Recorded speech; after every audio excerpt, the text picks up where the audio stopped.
Saya sering berkata bahwa jika bisa memikul tanggung jawab, setiap orang bisa mengembangkan kemampuan.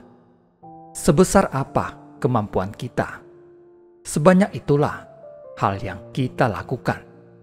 Contohnya, burung-burung di luar, mereka memiliki tanggung jawab dan kemampuan.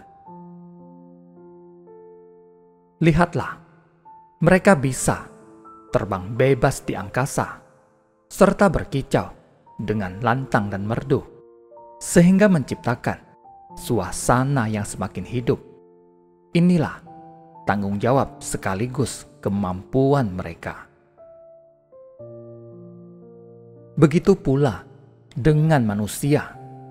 Tanggung jawab kita ialah menunaikan kewajiban masing-masing, dan kemampuan kita ialah melayani masyarakat dan menjadi teladan bagi generasi penerus. Inilah tanggung jawab dan kemampuan kita. Namun, ada sebagian orang yang hanya ingin memamerkan kemampuan, tetapi tidak menyadari tanggung jawab mereka. Jika demikian, arah hidup mereka akan menyimpang. Zaman sekarang, banyak orang yang membandingkan diri sendiri dengan orang yang sukses, tetapi mereka tidak mengukur kemampuan diri sendiri, sehingga melakukan hal-hal yang berada di luar kemampuan mereka. Hasilnya, mereka gagal total. Ini sungguh menakutkan. Saya akan berbagi sebuah kisah singkat. Pedagang ikan dan burung elang. Ada seorang anak muda yang mencari nafkah dengan berdagang ikan. Suatu hari, sambil meneriakkan dagangannya, dia memperhatikan sekeliling untuk melihat apakah ada orang yang ingin membeli ikannya. Saat itu, ada seekor burung elang yang tiba-tiba terbang menghampirinya dan menyambar seekor ikan dari tangannya. Pedagang ikan itu sangat marah dan berteriak dengan lantang pada burung elang itu.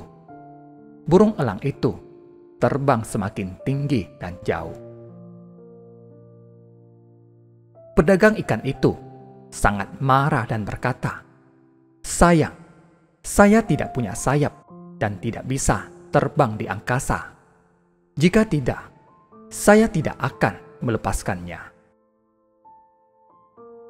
Dari rumahnya ke kota, dia selalu melewati sebuah kuil Siti Garba.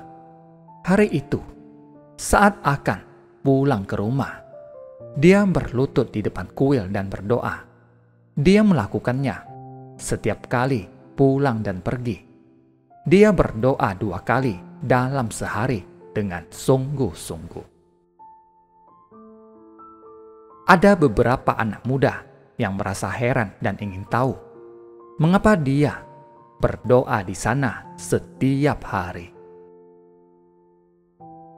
Salah seorang di antara mereka berkata, pedagang ikan ini berdoa setiap hari agar bisa menjadi seekor burung elang dan terbang di angkasa. Dia berkata, dia hanya berdoa seperti ini. Kapan doanya akan terkabul? Mari kita isengi dia. Keesokan harinya, beberapa anak muda itu terlebih dahulu bersembunyi di belakang patung Bodhisattva Siti Garba. Pedagang ikan itu pun datang dan berdoa di sana. Salah satu anak muda di belakang patung berkata, "Berhubung engkau begitu hikmat, maka aku akan mengabulkan keinginanmu.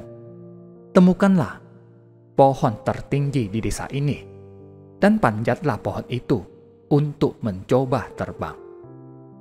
Pedagang ikan itu sangat gembira.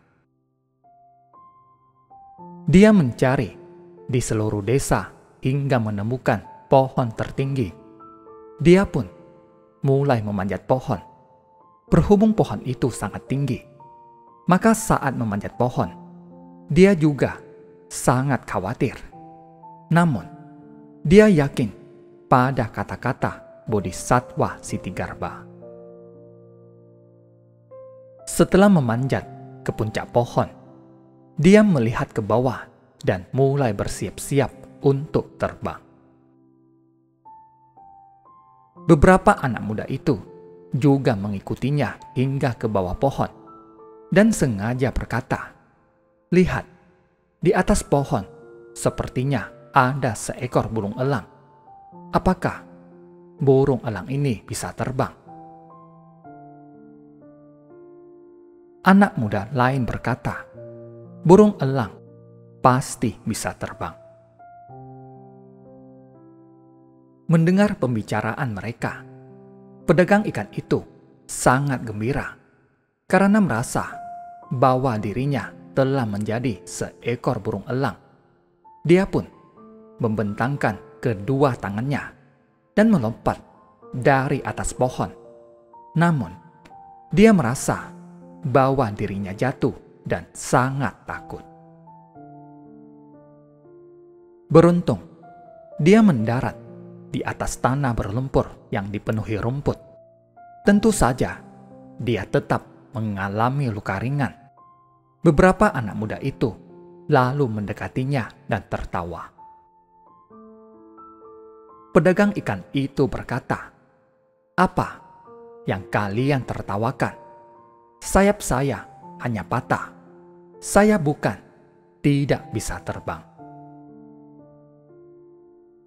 Kisah ini mengingatkan kita bahwa untuk mengembangkan kemampuan, kita harus memikul tanggung jawab dahulu.